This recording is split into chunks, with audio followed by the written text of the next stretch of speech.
السلام علیکم ورحمۃ اللہ وبرکاتہ۔ الحمد للہ رب العالمین والصلاة والسلام علی رسولہ الکریم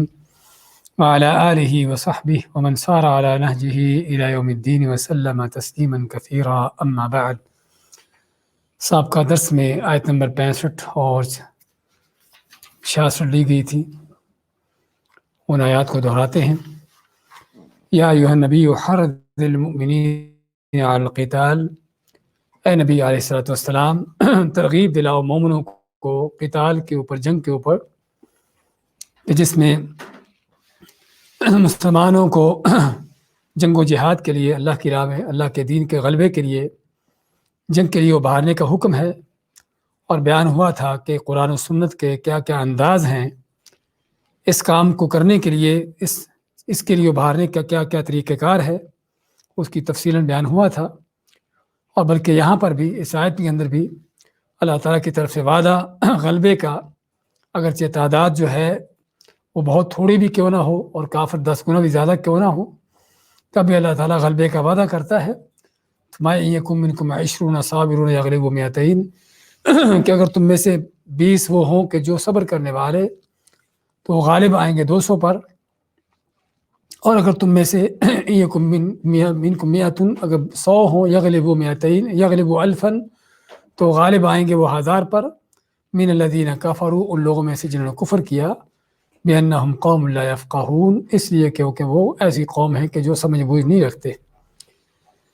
تو اس میں بیان ہوا تھا کہ شروع میں حکم نازل ہوا تھا کہ ایک مسلمان کو 10 کافروں کے مقابلے میں ڈٹ جانا ہوگا، اور اس حالت میں میدان چھوڑنے کی اجازت نہ تھی۔ تو اللہ کی طرف سے یہ وعدہ بھی ہے اور اللہ کی طرف سے جو ہے حکم بھی ہے ایک مسلمان کا 10 کے مقابلے میں کھڑے ہو جانے کا۔ اور مزید یہ کہ اس بات کا بیان کیا گیا کہ کیا وجہ ہے کہ ایک مسلمان 10 کافروں پر بھاری ہے۔ وہ وجہ کیا ہے کہ کافر، اس کے ہاں کوئی اس کا مقصد نہیں، کوئی اس کا اہم، کوئی اس کے سامنے کوئی ٹارگٹ نہیں ہے جو ایک مسلمان کے پاس ہوتا ہے، کہ اللہ کے دین کا غلبہ، اس کی سربلندی، اللہ کا کلمہ اونچا کرنا، بلند کرنا، اور اللہ کے دین کو اللہ کی زمین پر نافذ کرنے کا یہ مقصد جو مسلمان کا ہے۔ کافر کے ہاں چونکہ اس طرح کے کوئی مقاصد نہیں ہے، تو یہ وجہ ہے کہ جو ایک مسلمان 10 پر بھاری ہوتا ہے۔ فرمایا الآن خفف اللہ عنکم، اب اللہ تعالیٰ نے تم سے ہلکا کر دیا، نرمی کر دی۔ وعلم ان فیکم ضعفا، اور جان لیا کہ بے شک تم میں کمزوری ہے۔ تو یہاں پر جو تخفیف کی ہے، ہلکا کیا، وہ کس چیز کو کیا ہے؟ وہ حکم جو سابقہ آیت میں دیا تھا کہ ایک مسلمان 10 کے مقابلے میں اس کو ڈٹ جانا ہوگا، مقابلے کے لیے اس کو کھڑے ہونا ہوگا اور میدان چھوڑنے کی اجازت نہیں ہوگی۔ تو اس آیت میں اللہ تعالیٰ نے اس حکم میں تخفیف کرتے ہوئے، نرمی کرتے ہوئے یہ حکم دے دیا کہ اب جو ہے فَإِن يَكُن مِّنكُم 100 صَابِرَةٌ يَغْلِبُوا 200، اگر تم میں سے 100 صبر کرنے والے ہوں تو 200 پر غالب آئیں گے۔ وَإِن يَكُن مِّنكُمْ 1000 يَغْلِبُوا 2000 بِإِذْنِ اللَّهِ، اور اگر 1000 ہوں تو 2000 پر غالب آئیں گے اللہ کے حکم سے۔ تو جس میں جو حکم تکلیفی تھا، ایک مسلمان کا 10 کے مقابلے میں ڈٹ جانا اور میدان چھوڑنے کی اجازت نہ ہونا، اللہ نے اس حکم میں نرمی کر کے اب یہ ہے کہ اگر مسلمانوں سے تعداد کافروں کی دگنی ہے تو اس حالت میں مسلمانوں کو اجازت نہیں ہوگی کہ وہ میدان چھوڑیں، لیکن اگر اس سے زیادہ ہو تو پھر جو ہے وہ امیر کے حکم کے مطابق میدان چھوڑ سکتے ہیں۔ تو یہاں پر جس چیز میں تخفیف کی گئی ہے وہ اللہ کا وہ شرعی حکم تھا کہ جو ایک مسلمان کا 10 کے مقابلے میں ڈٹ جانے کا تھا، اس کو کم کر کے، تخفیف کر کے، نرم کر کے اب ایک مسلمان کا 2 کے مقابلے میں، یعنی مسلمان اگر کافروں کی نسبت دگنے ہیں تو اس وقت ان کا مقابلہ کرنا ہوگا، اگر دگنے سے زیادہ ہیں تو پھر ان کو یعنی کہ اپنے پلان کے حکم کے مطابق جو ہے وہ میدان چھوڑنے کی اجازت ہوگی۔ لیکن جہاں تک اللہ تعالیٰ کے غلبے کا وعدہ ہے وہ غلبہ باقی ہے، اور ایک مسلمان 10 کافروں پر بھاری ہونے کا اللہ کا جو وعدہ ہے وہ وعدہ قائم و دائم ہے، اور اس لیے ہم دیکھتے ہیں تاریخی طور پر بھی کہ اس آیت کے نازل ہونے کے بعد بھی کتنے ہی وہ معرکے ہیں، کو جنگیں ہیں کہ جس میں مسلمان کافروں کی نسبت بہت کم ہوتے تھے اور کافر ان سے کئی گنا زیادہ ہوتے، اور پھر بھی اللہ تعالیٰ مسلمانوں کو غلبہ دیتا۔ لیکن اس میں بھی یہاں پر جو بنیادی ان دونوں آیتوں کے اندر جو چیز بیان کی گئی ہے وہ صبر کی ہے، کہ اگر وہ صبر کرنے والے ہوں، اور یہ بھی کہ اللہ تعالیٰ کے حکم کے ساتھ ہی یہ غلبہ ہوتا ہے، صرف افرادی قوت اور ذاتی اپنے وسائل کے ساتھ یہ چیز نہیں ہوتی۔ اس کے بعد کی اگلی آیت لیتے ہیں۔ اعوذ باللہ من الشیطان الرجیم ما كان لنبي أن يكون له أسرى حتى يثخن في الأرض تريدون عرض الدنيا والله يريد الآخرة والله عزيز حكيم لولا كتاب من الله سبق لمسكم فيما أخذتم عذاب عظيم فكلوا مما غنمتم حلالا طيبا واتقوا الله إن الله غفور رحيم۔ ما كان لنبي، کسی نبی کے لیے لائق نہیں تھا، ان یکون له اسرا،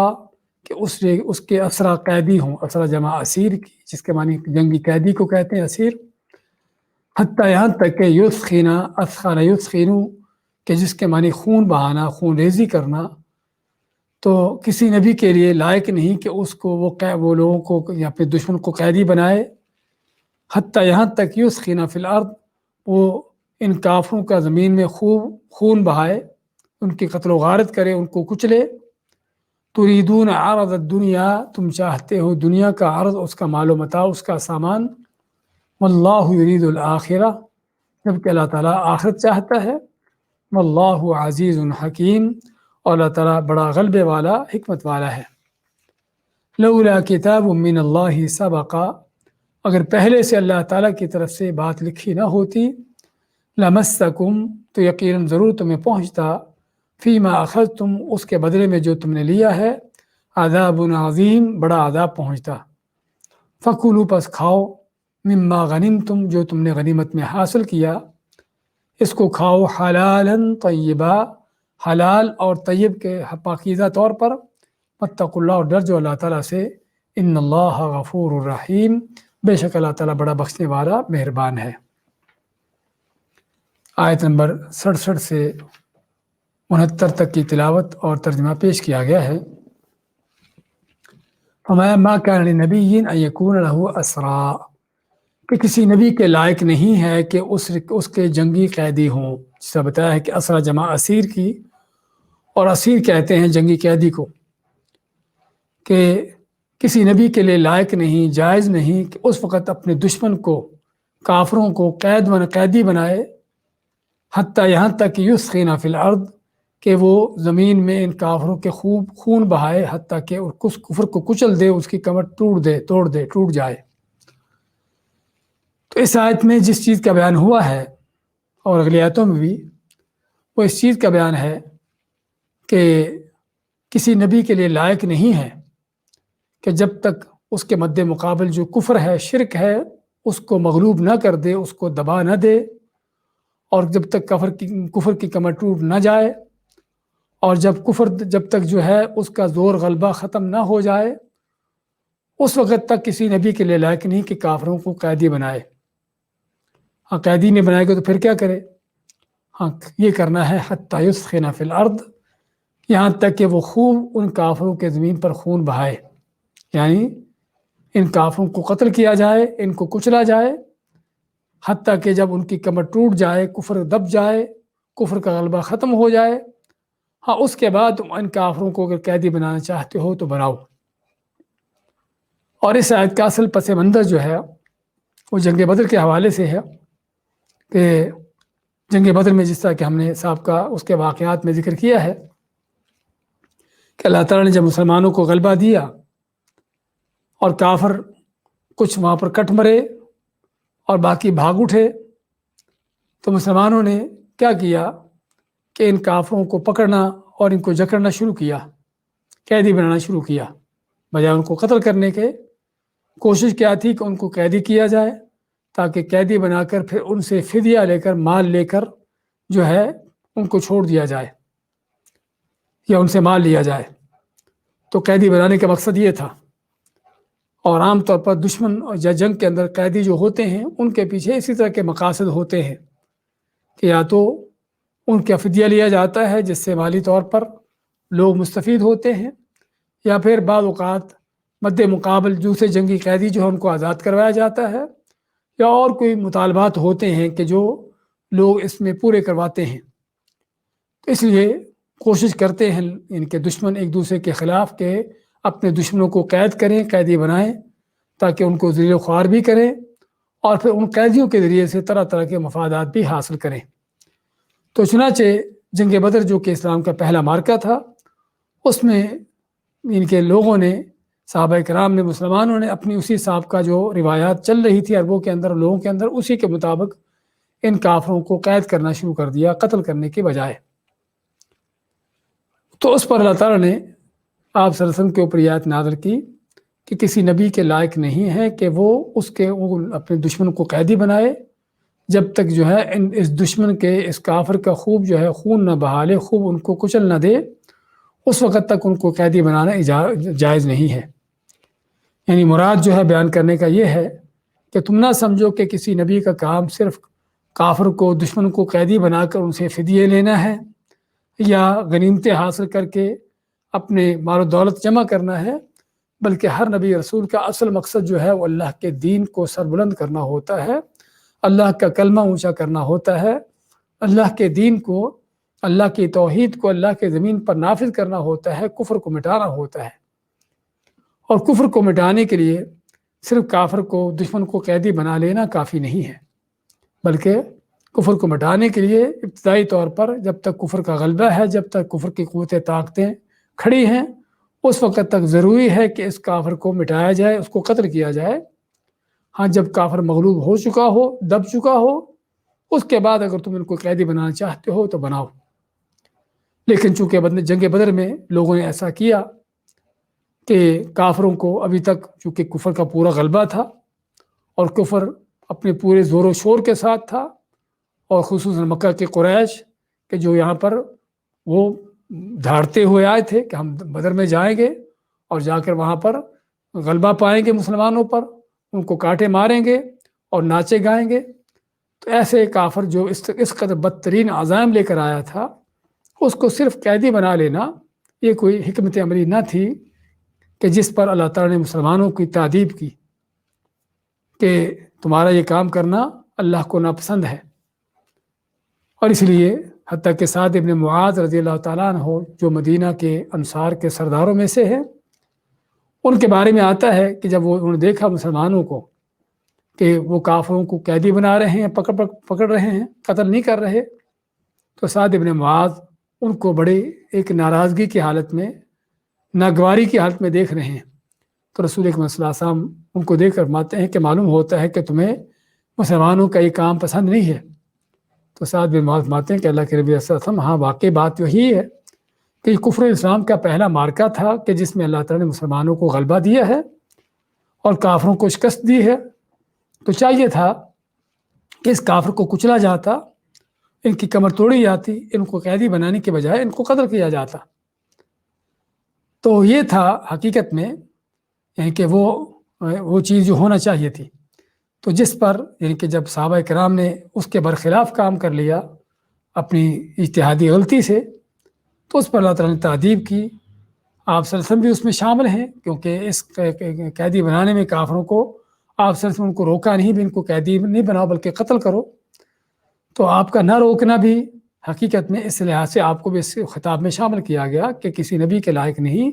کہ اس کے قیدی ہوں حتیٰ یسخن فی الارض، یہاں تک کہ وہ خوب زمین میں خون بہا لے، کافر کو دبا لے، اس کو کچل دے۔ تریدون عرض الدنیا، تم چاہتے ہو دنیا کا ساز و سامان، دنیا کا مال و متاع، یعنی ان کو قیدی بنا کر چاہتے ہو کہ ان سے فدیہ لیا جائے اور اپنی دنیاوی یعنی کہ اپنے دنیاوی جو معاملات ہیں ان کو بہتر کیا جائے۔ واللہ یرید الآخرہ، جبکہ اللہ تعالیٰ آخرت چاہتا ہے۔ واللہ عزیز حکیم، اور اللہ تعالیٰ بڑا غلبے والا، حکمت والا ہے۔ تو اللہ تعالیٰ کیا چاہتا ہے؟ اللہ تعالیٰ چاہتا ہے آخرت۔ آخرت کیسے ہوگی؟ آخرت ہوگی جب کفر دبے گا، کفر کی کمر ٹوٹے گی، کفر کچلا جائے گا اور حق کا اور سچے دین کا غلبہ ہوگا۔ تو یہ کس چیز کا نتیجہ ہوگی کہ اس سے کیا ہے کہ آخرت کے اور آخرت کو سنوارنے کے، جنتوں کو پانے کے دروازے کھلیں گے۔ حق پر چلنے والوں کے لیے حق کو اختیار کرنا، حق کو اپنانا، قبول کرنا آسان ہو جائے گا۔ کفر کی کمر ٹوٹ چکی ہوگی، کفر اس کے مقابلے میں کوئی رکاوٹ نہیں بن سکے گا، اور جو حق کی تلاش میں ہیں ان کو حق کو پانا، اس کو حاصل کرنا آسان ہو جائے گا، اور جو پہلے سے حق پر چل رہے ہیں ان کے لیے بھی اس پر چلنا آسان ہو جائے گا، ان کے لیے کوئی روک ٹوک نہ رہے گی، کیونکہ جب تک کفر کا غلبہ ہے تو ظاہری بات ہے کفر اپنے غلبہ کے ہوتے ہوئے ناممکن ہے کہ حق کو چلنے دے، حق کو پھیلنے دے اور حق پرستوں کو حق کو اپنانے کی اجازت دے، جس طرح کہ آج بھی ہم دیکھتے ہیں، اور ہر کفر کے دور، غلبے کے دور میں یہی کچھ ہوتا آیا ہے۔ تو اس لیے اللہ تعالیٰ چاہتا ہے آخرت کو، اور آخرت کب ہوگی؟ کہ جب کفر مٹے گا، کفر دبے گا اور اللہ کے سچے دین کا، ایمان و توحید کا، سنت و توحید کا غلبہ ہوگا۔ تو یہ ہے کہ جو آج یہاں سے انسانوں کو، لوگوں کو آخرت کا رستہ ملے گا۔ تو اس لیے صرف دنیا کے معمولی مفاد کی خاطر ان کو قیدی کر لینا، کافروں کو جو اس سے بدترین دشمن ہے، یہ کوئی حکمت عملی کی بات نہیں۔ واللہ عزیز حکیم، اور اللہ تعالیٰ بڑا ہی غلبے والا، حکمت والا ہے۔ اللہ تعالیٰ خود ہی قادر ہے اس چیز پر کہ وہ ان کافروں پر غالب آئے۔ اور یہ حکم جو اللہ تعالیٰ نے یہاں پر جس چیز کا، جو مسلمانوں کے اس کام پر جو ناپسندیدگی کا اظہار کیا ہے، وہ اسی لیے کہ اللہ تعالیٰ اس سے پہلے مسلمانوں کو حکم دے چکا تھا کہ کافروں کو خوب ان کے خون بہاؤ، ان کو قتل کرو، حتیٰ کہ جب کفر کچلا جائے اس کے بعد تم چاہو تو ان کو قیدی بنا لو، جس طرح سورہ محمد میں اللہ تعالیٰ کا فرمان ہے فَإِذَا لَقِيتُمُ الَّذِينَ كَفَرُوا فَضَرْبَ الرِّقَابِ، کہ جب تمہاری کافروں سے مڈبھیڑ ہوتی ہے، مقابلہ ہوتا ہے، تو ان کی گردنیں مارو، حتیٰ یہاں تک کہ اذا اثخنتموہم، جب تم خوب ان کے خون بہا لیتے ہو، فشدوا الوثاق، تو اس کے بعد پھر تم چاہو تو ان کو پھر اس کے بعد ان کی مشکیں کسو، یعنی ان کو قیدی بناؤ۔ تو اس آیت میں اللہ نے یہی ترتیب دی ہے کہ جب تک اسلام کا غلبہ نہیں ہو جاتا، اللہ کا دین پوری طرح دنیا میں زمین پر وہ غالب نہیں ہو جاتا، اس سے پہلے کافروں کو ایسے قیدی بنانا بغیر ان کو قتل کیے، یہ کوئی اللہ تعالیٰ کی مشیت نہیں، اور نہ ہی اللہ تعالیٰ اس چیز کو پسند کرتا ہے۔ تو مسلمانوں سے ایک تو غلطی یہ ہوئی کہ انہوں نے ان کافروں کو قیدی بنانا شروع کر دیا۔ دوسری غلطی کیا ہے؟ اللہ تعالیٰ لولا کتاب من اللہ سبق لمسکم فیما اخذتم عذاب عظیم، لولا، اگرچہ نہ ہوتی، کتاب من اللہ، اللہ کی طرف سے لکھا ہوا، سبق پہلے سے اللہ نے لکھ نہ دیا ہوتا، لمسکم تو یقیناً ضرور تم کو پہنچتا، فیما اخذتم اس کے بدلے میں جو تم نے لیا ہے ان سے، کیا پہنچتا؟ عذاب عظیم، بڑا عذاب پہنچتا۔ ہاں، اس آیت میں ایک اور چیز کا اشارہ ہے، بیان ہے، وہ کیا ہے کہ ان قیدیوں سے جو مسلمانوں نے بدر میں 70 کافر قید کیے تھے، قیدی بنائے تھے، اب ان کے بارے میں مشورہ ہوتا ہے، جس طرح کہ عبداللہ بن عباس رضی اللہ تعالیٰ عنہ کی حدیث ہے، فرماتے ہیں کہ رسول کریم صلی اللہ علیہ وسلم نے صحابہ سے مشورہ کیا کہ ان جنگی قیدیوں کے بارے میں کیا کیا جائے۔ تو آپ ابوبکر صدیق سے مشورہ لیتے ہیں کہ تمہارا کیا خیال ہے، کیا رائے ہے؟ تو ابوبکر صدیق رضی اللہ تعالیٰ فرماتے ہیں کہ نبی کریم صلی اللہ علیہ وسلم، یہ ہمارے بھائی بندے ہیں، یعنی ہمارے رشتہ دار ہیں، قبیلے خاندان کے لوگ ہیں، اگرچہ کافر ہیں، لیکن میرا مشورہ یہ ہے کہ ان کو قیدی، ان کو فدیہ لے کر چھوڑ دیا جائے، اور ہم مالی طور پر بھی ہمیں ضرورت ہے مال کی، تو اس سے مالی طور پر تقویت پہنچے گی ہم کو، اور یہ بھی ہے کہ ان کو چھوڑ دینے سے شاید کہ اللہ تعالیٰ کسی کو ہدایت دے دے، کوئی ایمان لے آئے اور وہ جنت میں چلا جائے، جہنم سے بچ جائے۔ بہت ایک عظیم ان کا ان کے ارادہ ہے، اور ایک خیر خواہی کا بہت اچھا انداز ہے جو ہونا چاہیے، لیکن اللہ تعالیٰ کو یہاں پر کچھ اور پسند تھا، اور یہ مشورہ جو ابوبکر صدیق رضی اللہ عنہ نے دیا ہے، یہی مشورہ آپ کے کئی صحابہ نے اور میں بھی دیا، سوائے چند ایک کے، جس طرح کہ عمر فاروق ہیں، سعد بن معاذ کا جس طرح ہم نے ذکر کیا ہے۔ تو عمر فاروق سے جب آپ پوچھتے ہیں کہ تمہارا کیا، ابن خطاب تمہاری کیا رائے ہے، تو عمر فاروق فرماتے ہیں کہ اللہ کے نبی صلی اللہ علیہ وسلم میری رائے ابو بکر کے مطابق نہیں ہے، میری رائے تو یہ ہے کہ ان کو ہمارے حوالے کریں تاکہ ہم ان کی گردنیں اڑائیں، ہاں جو جس کا رشتہ دار ہے اس کے حوالے کیا جائے، عقیل کو علی کے حوالے کیا جائے کیونکہ عقیل ابو طالب کے بیٹے تھے اور علی کے بھائی تھے، تاکہ وہ اس کو قتل کریں، اور میرے حوالے فلاں میرے رشتہ دار کو کیا جائے، میں اس کو گردن ماروں، اور اسی طرح ہر شخص کے اس کا جو رشتہ دار کو عزیز ہے اس کے حوالے کیا جائے تاکہ وہ اس کو قتل کرے، تاکہ کافروں کو پتہ چلے کہ ہمارے دل میں ان کے لیے کسی طرح کی کوئی ہمدردی کا پہلو نہیں، جب تک وہ اللہ کے دشمن ہیں اور اللہ کے دین کو مٹانے پر تلے ہیں تو ہمارے دل میں ان کے لیے کسی طرح کی کوئی نرمی کا پہلو نہیں ہے، تاکہ کافروں کو اس چیز کا اندازہ ہو۔ تو یہ تھی عمر فاروق کی رائے، لیکن نبی کریم صلی اللہ علیہ وسلم بھی آپ کا جو نرم دلی تھی اور آپ کی یعنی کہ شفقت مہربانیاں ہوتی رہی ہیں ہمیشہ حتیٰ کہ دشمن کے ساتھ بھی، تو اسی کی بنیاد پر آپ نے ابوبکر صدیق کے مشورے کو زیادہ پسند کیا اور مناسب سمجھا کہ ان لوگوں سے فدیہ لے کر مال لے کر چھوڑ دیا جائے تاکہ مالی طور پر بھی مسلمانوں کو تقویت حاصل ہو، اور یہ بھی شاید کہ مسلمان ہو کر ایمان لا کر اللہ کے عذاب سے جہنم سے بچ جائیں۔ تو آپ نے اس مشورے کو پسند کیا اور چنانچہ ان قیدیوں سے فدیہ لے کر چھوڑنے کا فیصلہ کر لیا۔ اس پر فرماتا ہے کہ لولا کتاب من اللہ سبق لمسکم فیما اخذتم عذاب عظیم، اگر اللہ کی طرف سے پہلے سے جو فیصلہ نہ ہو چکا ہوتا، لکھا نہ جا چکا ہوتا، تو جو تم نے ان سے لینے کا فیصلہ کیا ہے یا لیا ہے تم نے، اس پر تم کو بڑا عذاب پہنچتا۔ اللہ کی طرف سے پہلا فیصلہ کیا تھا یا پہلے سے جو فیصلہ ہو چکا تھا وہ کیا تھا؟ اس میں علماء کی مختلف رائے ہیں۔ اب بعض نے تو کہا ہے کہ جو اگلی آیت میں آ رہا ہے کہ اللہ تعالیٰ نے مال غنیمت کو اس امت کے لیے حلال کیا تھا، اللہ کی طرف سے پہلے سے فیصلہ ہو چکا تھا کہ امت مسلمہ کے لیے فدیہ لینا، مال غنیمت استعمال کرنا حلال اور جائز ہوگا، تو اللہ تعالیٰ کی طرف سے چونکہ پہلے سے یہ فیصلہ تھا، اس لیے اللہ تعالیٰ نے مسلمانوں کی اس غلطی کو بھی معاف کر دیا اور ان کو کوئی سزا نہ دی۔ اور بعض دوسروں کا کہنا ہے کہ نہیں، بات یہ نہیں ہے، بات اللہ کا فیصلہ جو پہلے سے ہو چکا ہے، وہ جو سورہ محمد کی آیت ہے جس کو ہم نے پڑھا ابھی، فَإِذَا لَقِيتُمُ الَّذِينَ كَفَرُوا فَضَرْبَ الرِّقَابِ، اگر تمہاری کافروں سے مٹ بھیڑ ہوتی ہے تو ان کی گردنیں مارو، حَتَّى إِذَا أَثْخَنْتُمُوهُمْ فَشُدُّوا الْوَثَاقَ، یہاں تک کہ جب خوب ان کی خون ریزی کر لو تو اس کے بعد پھر تم کو مشکے کسو، یعنی ان کو قیدی اس وقت بناؤ جب کفر کی کمر ٹوٹ جائے، وہ دب جائے، کچلا جائے، اس سے پہلے ان کافروں کو قیدی نہ بناؤ۔ تو یہ وہ حکم تھا جو اللہ تعالیٰ پہلے سے نازل کر چکا تھا۔ تو بعض کا کہنا ہے کہ اصل یہ تھا، اور بعض کا یہ کہنا ہے کہ اللہ تعالیٰ نے جو جنگ بدر میں شریک ہونے والے مسلمانوں کے لیے بخشش مغفرت کا اعلان کر دیا تھا، تو چنانچہ ان کی بخشش ہو چکی تھی، مغفرت کی جا چکی تھی، اس لیے اللہ تعالیٰ نے ان کی پکڑ نہ کی۔ اور بعض کا یہ کہنا ہے کہ اللہ تعالیٰ کا وعدہ ہے کہ جب تک رسول کریم صلی اللہ علیہ وسلم لوگوں کے درمیان ہیں، اللہ تعالیٰ ان کو اس وقت تک عذاب نہ دے گا، جس طرح کہ اللہ تعالیٰ کا فرمان ہے وَمَا كَانَ اللَّهُ لِيُعَذِّبَهُمْ وَأَنْتَ فِيهِمْ، اور نہیں تھا کہ اللہ تعالیٰ ان کو عذاب دیتا جبکہ آپ ان کے درمیان موجود ہو۔ تو یہ مختلف رائے ہیں، اور جو زیادہ قریب معلوم ہوتی ہے اللہ عالم، وہ سورہ محمد کی آیت کے ساتھ اس کا تعلق ہونا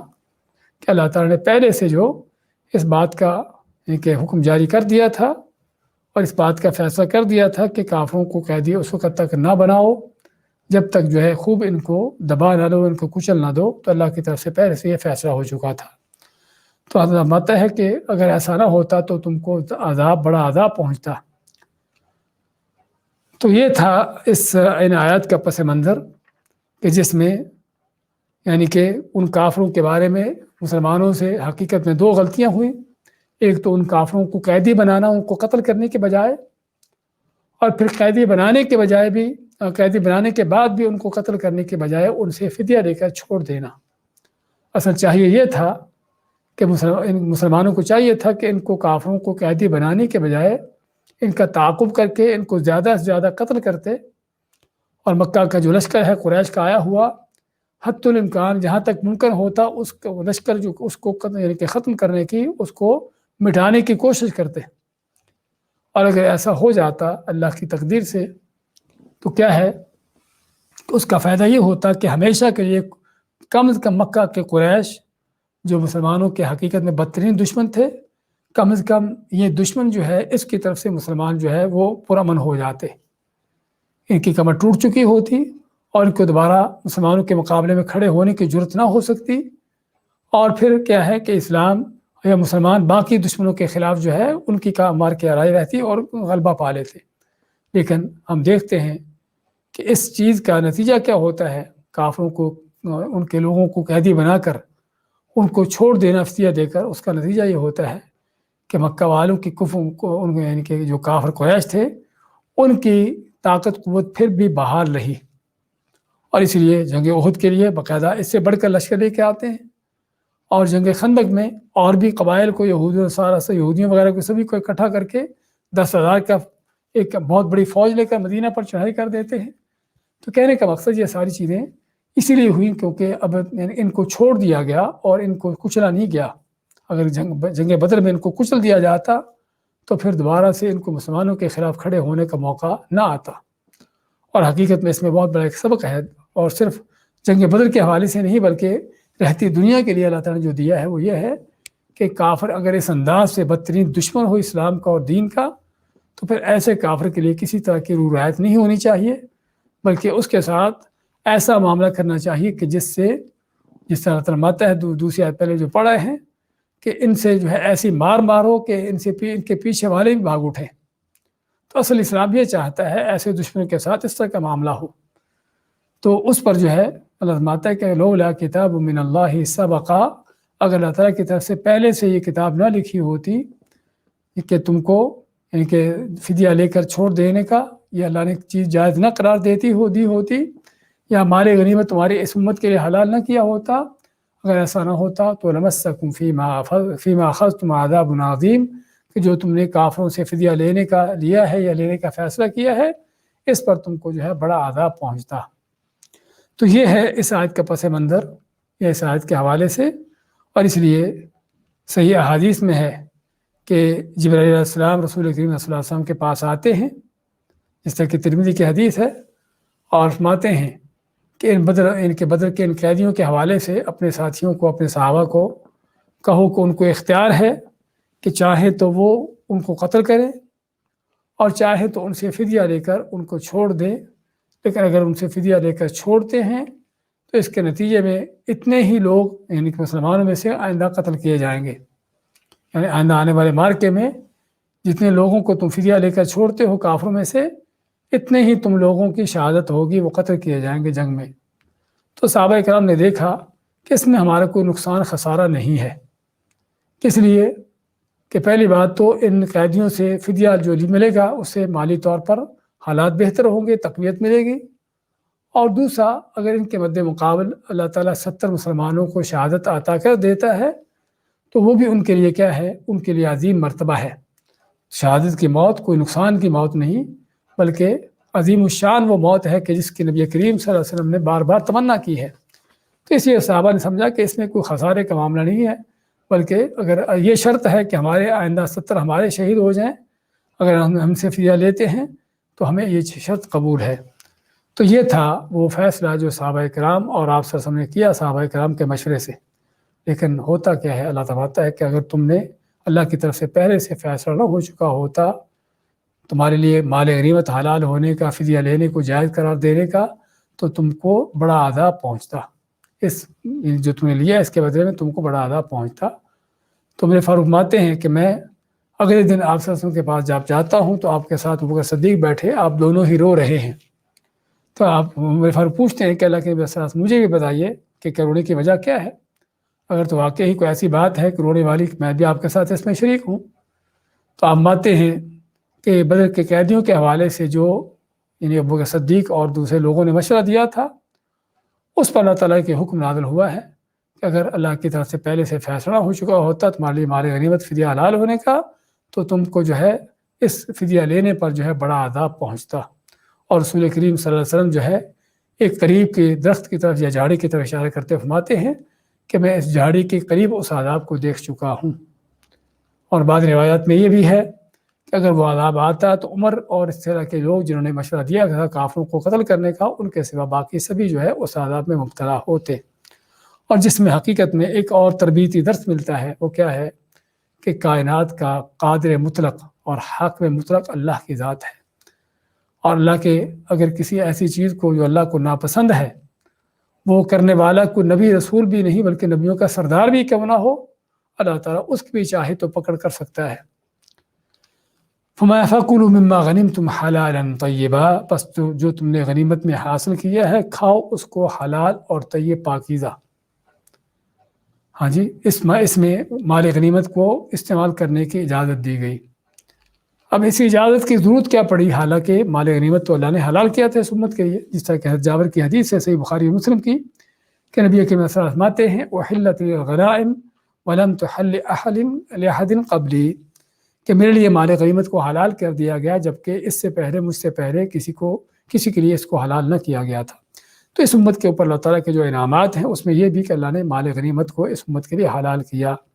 کافروں کو بھی قیدی بنا کر ان کو فدیہ لے کر چھوڑنا بھی اس کی اجازت دی، اس کو بھی حلال کیا۔ تو میں کہ تم کھاؤ جو تم نے غنیمت میں حاصل کیا ہے، یہ تمہارے لیے حلال اور پاکیزہ ہے۔ تو بات کر رہے تھے اس آیت کے نزول کیا اس کی ضرورت ہے، جبکہ مال غنیمت تو اصل میں حلال تھا ہی اس امت کے لیے۔ اس کی ضرورت یہاں پر اس لحاظ سے ہے، جس طرح کے مفسرین ذکر کرتے ہیں کہ جب اللہ تعالیٰ نے سابقہ آیت میں فرمایا کہ اگر اللہ تعالیٰ کی طرف سے پہلے سے فیصلہ نہ ہوتا تو تم پر اس فدیہ لینے پر عذاب آتا، تو اب مسلمانوں کو کافروں سے فدیہ لینے میں حرج محسوس ہوا کہ اب ہم نے فیصلہ غلط کیا تھا، اب ہم ان سے فدیہ نہیں لیتے، اور اس طرح مال غنیمت کو بھی استعمال کرنے میں انہوں نے حرج محسوس کیا کہ ہم کیسے استعمال کریں جس پر اللہ تعالیٰ کی طرف سے ہماری پکڑ ہوئی ہے۔ تو اس پر اللہ تعالیٰ فرماتا ہے کہ یہ مال غنیمت تمہارے لیے حلال ہے، پاکیزہ ہے، تم اس کو استعمال کرو، اور کھانے کا جو لفظ ہے اس سے مراد استعمال ہے، چاہے وہ کسی بھی استعمال میں کیوں نہ ہو، جو جائز استعمالات ہیں، لیکن کھانے کی انسان کی سب سے بڑی ضرورت ہوتی ہے، اس لیے عموماً کھانے کا ذکر آتا ہے، ورنہ مراد ہر طرح کا جو بھی استعمال ہو۔ تو فرمایا کہ یہ مال غنیمت تمہارے لیے حلال اور پاکیزہ ہے، اور صرف آپ کے اور آپ کے صحابہ کے لیے نہیں بلکہ پوری امت کے لیے، اور بلکہ یہی مال غنیمت ہی رسول کریم صلی اللہ علیہ وسلم کا سب سے عمدہ پاکیزہ آپ کا روزی کا ذریعہ تھا، جس طرح کہ آپ ماتے ہیں جو رزقی تحت ظل رمحی، کہ میرے نیزے کی انی کے نیچے میرا رزق رکھا گیا ہے، یعنی جنگ کرتا ہوں، جہاد کرتا ہوں، اور وہ کافر جو اللہ کے مال پر ناحق طور پر قابض ہو کے بیٹھا ہوتا ہے، کیونکہ کسی کافر کو حق نہیں ہے کہ اللہ کی نعمتوں پر قابض ہو، اللہ کی نعمتوں کو استعمال کرے، کفر کرتے ہوئے، اللہ کے ساتھ بغاوت کرتے ہوئے، بے وفائی کرتے ہوئے، اس کو حق نہیں کہ اللہ تعالیٰ کی نعمتوں کو استعمال کرے۔ تو اس لیے یہ شبہ بھی دور ہو جانا چاہیے کہ کیسے ایک کافر کا، ایک آدمی کا جو مال ہے تم غنیمت کے طور پر اس کو لیتے ہو۔ ہاں، وہ اس لیے لیتے ہیں کیونکہ وہ اللہ کا دشمن ہے، اپنے خالق و مالک کا باغی ہے، اپنے آقا کا اس کا باغی ہے، اس کا سرکش ہے۔ تو اس سرکش باغی انسان کا کوئی حق نہیں کہ اپنے آقا کی نعمتوں کو استعمال کرے۔ اس لیے اللہ تعالیٰ نے قرآن کریم میں دوسری آیت میں جو ہم پڑھ چکے ہیں پہلے کہ اللہ تعالیٰ نے اپنی دنیا کی نعمتوں کو اہل ایمان کے لیے حلال کیا ہے، کہ اہل ایمان کا حق ہے کہ اللہ کی نعمتوں کو استعمال کرے۔ اس کا معنی کہ کسی کافر کا، مشرک کا کوئی حق نہیں ہے اللہ کی نعمتوں کو استعمال کرنے کا، اور اگر وہ کر رہا ہے تو اس کے نعمتوں کو استعمال کرنا ناحق ہے، ناجائز ہے، اور غاصبانہ قبضہ ہے۔ تو اس لیے اللہ تعالیٰ نے ان سے حاصل ہونے والے مال غنیمت کو فرمایا کہ یہ حلال اور طیب ہے، پاکیزہ ہے، اس میں کھانے میں تمہیں کوئی حرج محسوس نہیں ہونا چاہیے۔ واتقوا اللہ، اور ڈر جو اللہ تعالیٰ سے، جو اصل بنیادی مقصد ہے ان ساری چیزوں کے پیچھے، وہ اللہ کا ڈر خوف ہے، تقویٰ پرہیزگاری ہے، اس کو حاصل کرو۔ ان اللہ غفور الرحیم، بے شک اللہ تعالیٰ بڑا ہی بخشنے والا مہربان ہے، کہ اللہ تعالیٰ نے تمہاری یہ لغزش بھی بخش دی ہے، اور تم پر رحم کرتے ہوئے تمہاری پکڑ نہیں کی اور عذاب نہیں دیا۔ اور یہی اللہ تعالیٰ کا معاملہ ہوتا ہے اپنے بندوں کے ساتھ، کہ جب بندہ اللہ کا ہو جاتا ہے تو اللہ تعالیٰ اس کی اس طرح کی لغزشوں کو خود ہی معاف کر دیتا ہے۔ دوبارہ دیکھیے آج کہتے ہیں ما کان لنبی ان یکون لہ اسرا، کسی نبی کے لائق نہیں کہ اس کے جنگی قیدی بنے، جو کسی اپنے دشمن کو قیدی بنائے، حتی یثخن فی الارض، یہاں تک کہ وہ خوب زمین میں خون بہائے۔ تریدون عرض الدنیا، تم دنیا کا مال و متاع چاہتے ہو، واللہ یرید الآخرہ، جو کہ اللہ تعالیٰ آخرت چاہتا ہے، واللہ عزیز حکیم، اللہ تعالیٰ خوب غلب حکمت والا ہے۔ لولا کتاب من اللہ سبق، اگر اللہ کی طرف سے پہلے سے لکھا نہ ہوتا، لمسکم فیما اخذتم عذاب عظیم، کہ جو تم نے لیا ہے اس پر تم کو بڑا عذاب پہنچتا۔ فکلوا مما غنمتم حلالا طیبا، پس جو تم نے غنیمت میں حاصل کیا ہے اس کو کھاؤ جو حلال اور طیب ہے۔ واتقوا اللہ، اور ڈر جو اللہ تعالیٰ سے، ان اللہ غفور رحیم، بے شک اللہ تعالیٰ بڑا بخشنے والا مہربان ہے۔